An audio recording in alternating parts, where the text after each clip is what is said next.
everyone. Thank you for tuning in. Of course, I'm your host, Portia Bright Pittman, right here at Bright Books Club, where we're all about highlighting small businesses, authors, just to let the world know that we exist and what we have to offer.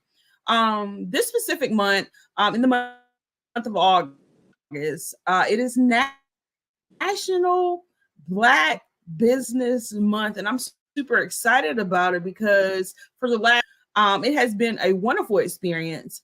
And in fact, I just enjoy the opportunity to present my platform for other businesses and authors to be able to talk about the things that they're passionate about and share their gifts with the world. But I want to share a few statistics first because Black businesses are important, and small businesses in general are important.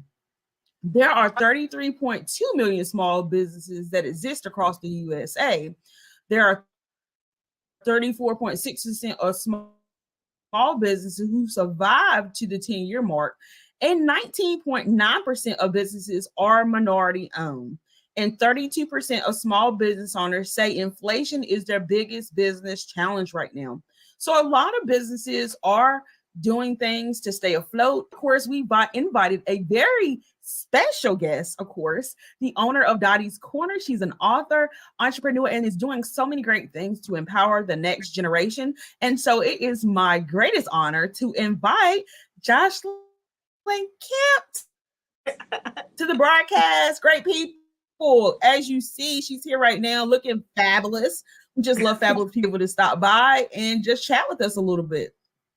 Joslyn, how are you? Hi, Portia. I'm doing so well. Thank you for that great introduction. I appreciate it so much.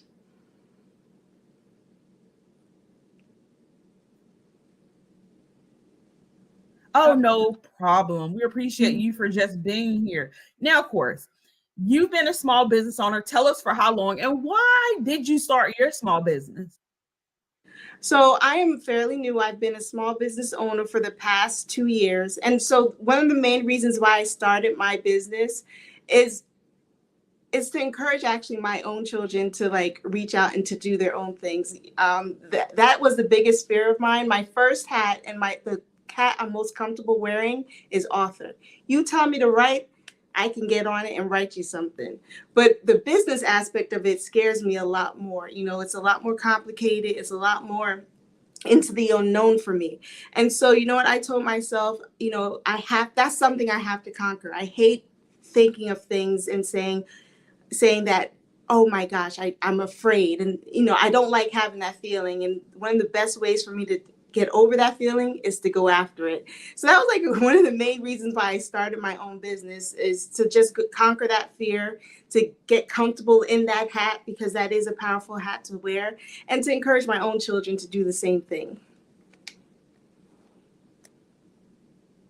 Awesome. Now, speaking of conquering fears, of course, and you mentioned being an author, tell us about your book, Kinzi, and what inspired you to write that book specifically. So I originally intended for Kinzi to be a gift for my niece. She was the first niece born 7 years ago, Layla, and I wanted to give her something, a story where she could be reflected. I started having a lot more nieces, and then I started having my own children, and so I had to expand it. But Kinzi is now a gift to not only my niece but to all children. It's about a little girl who's lost in the forest. She has to conquer her fears. She has to battle some challenges. But along the way, she makes some new friends, and she finds out that she's a lot stronger and a lot more capable than she realized. So it's a gift that I hope inspires young children to just to go after their dreams and to conquer their own fears. Ooh, that is a beautiful thing. I love it. Now, conquering fears is a big thing for everyone, and especially small business owners, people who are thinking about starting that small business, but just don't have the courage to do so. And here you are. You wrote the book about, you know, your story about fear and wanting to help other people conquer their dreams. Tell us a little bit more about, you know, why it's important for people to, you know, start a small business in general, especially with the economy the way that we have it. So That's a lot, unfortunately. So it is important for us to have ownership. I think that's something that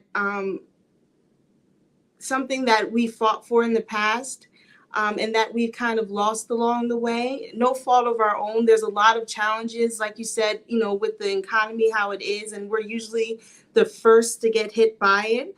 But it's so important to have control over like having your own control, being able to produce things, being able to put in work, and you benefit from that work. So many of us, and I still do have my 9 to 5, and you're working, and you're putting so much effort into someone else's dream. But it's so important for you to save some of that and put that effort into your own dream, because you don't know who that might inspire. I know growing up, my dad used to talk about his uncle who used to own a fish shop downtown, and everybody would come around for that fish shop, and that encouraged him to try to do things, and that's now encouraging me. And so I think that's one of the most important things. I know that it seems small, but just being a reflection for other people, to know, yes, you can do it. Yes, it is hard. Yes, it's very scary with how the economy is, but sometimes you got to put that to the side and go after it. You are just so full of just inspiration in general.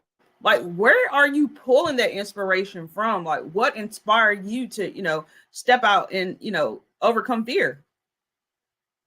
That's been a driving force in my life, where I don't like knowing that something's stopping me. I don't like it. And so, especially when it's something within my control. And so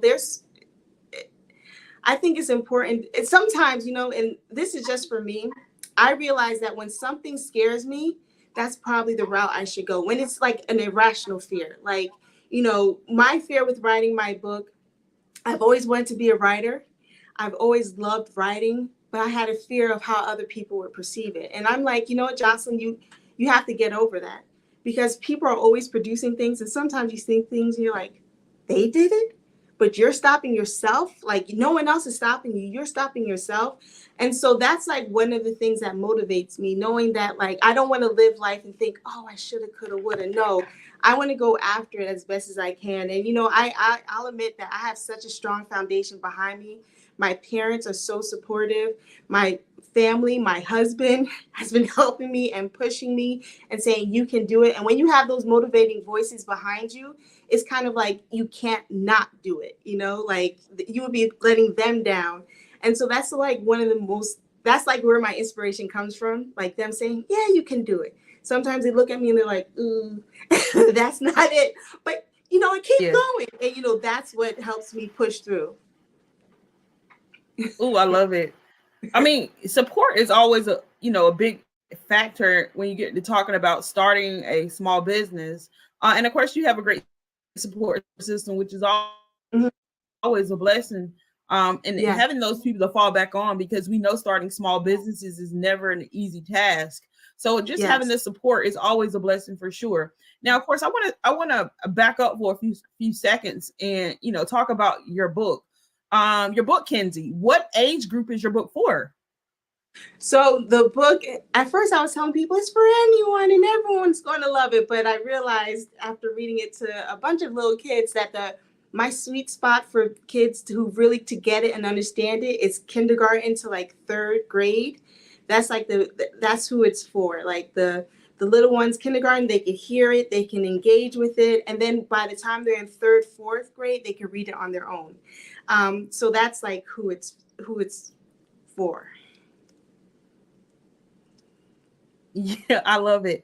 A lot of times, as a published author myself, we feel like our stories are for everyone, because Yeah. a lot of times you will get people that are approach you and say, hey, I learned so much about your book.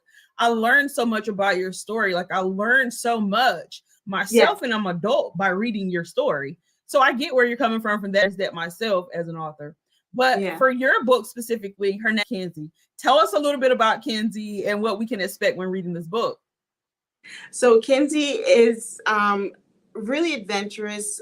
She's feisty. She, I don't know if you remember Pippi Longstocking. I used to enjoy Pippi Longstocking so much. She's my kind of version of Pippi Longstocking. Yes. That like girl who's out there, doing like the thing, the rough and tumble stuff. And so what you should expect from Kinzi is that she is what I hope is a reflection of us, right? So she's, in this forest, she's lost, and now she has to conquer these fears, these outside fears. In the second book, because it's a trilogy, and the second book is more so about conquering the internal fears, the self-doubt.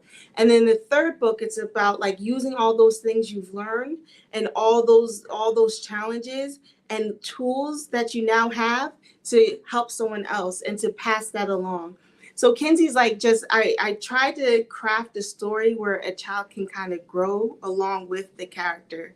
And it's adventures. It's also kind of fantasy. So you have Skylar, who's she's not a monster, but she's a monster, but a nice monster. And Nellie, who's a fairy. Those are the three main characters, who I hope inspires young kids to like grow and go on their own adventures. Nice. Now, of course, with your book, you just don't have the book. You actually took it and made her into a doll. Yes. Tell us a little bit about that process and why you decided to bring her out of the book into the hands of children. So my husband actually gifted her to me for Christmas. He had Kinzi made for me. And I was like, and I love dolls. Like if you're my son, now I have a little girl who I can buy dolls for. It's still for me. So I was so excited, and I actually have her in the background. I know some of this is radio, but so she's actually like a plush doll. She's like handheld size, like for little kids like hold on to. And I just wanted to see a reflection of me. Like I remember growing up, I would see all these cute little dolls, like, and they would be, so cute, but they didn't look like me. I would see like, the fairies, and I like that kind of fantasy stuff, but they would always be, white. They would never be me. And if they were my color, they would be more expensive. So I wanted to give young kids something that they could see themselves into. And I love dolls. So that's like my biggest motivation for having her made into a real thing.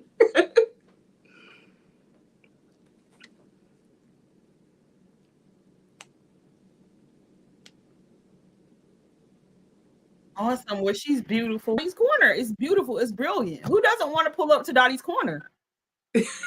I know.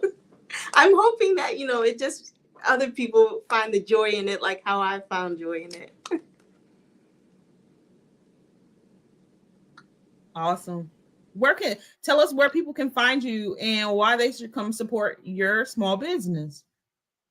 So you can find me on Instagram under Dotties Corner, Dotties__ corner. I also have a website, www.dottiescorner.com. And hey, if supporting me, you're supporting a little girl in her dream. This is something that I've always wanted to do since I was a young child. And also I think that you're also supporting the dreams of other little kids. Like I said, my biggest motivation is to give little kids the room and the encouragement to dream and to like just transport themselves into a different world, because I think that's where a lot of our power comes from, being able to be creative. And so by supporting Dottie's Corner, I think that's what you're doing a lot, supporting other little kids' dreams as well. Awesome.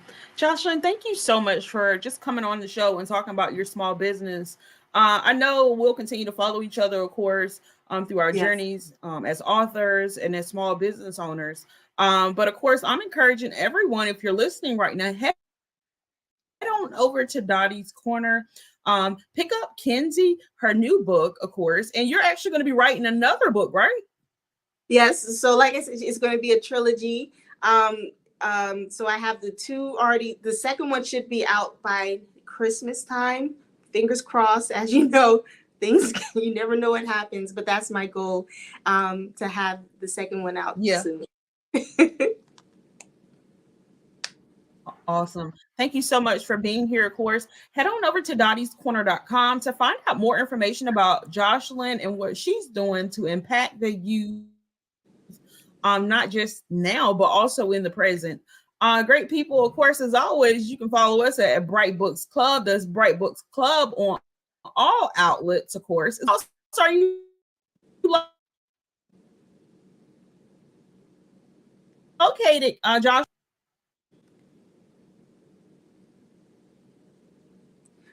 Oh, I'm Well, of sorry, Portia. course, I'm encouraging you to follow Dottie's Corner. Check her out. Of course, it's Dottie's Corner, Dotties underscore corner at Dotties underscore corner, or visit dottiescorner.com to make sure that you are following her on all social media outlets. Great people, make sure you sign up. If you're a small business, come check us out. Visit brightbooks.org. That's brightbooks.org for more information. I'll talk to you real soon. Peace.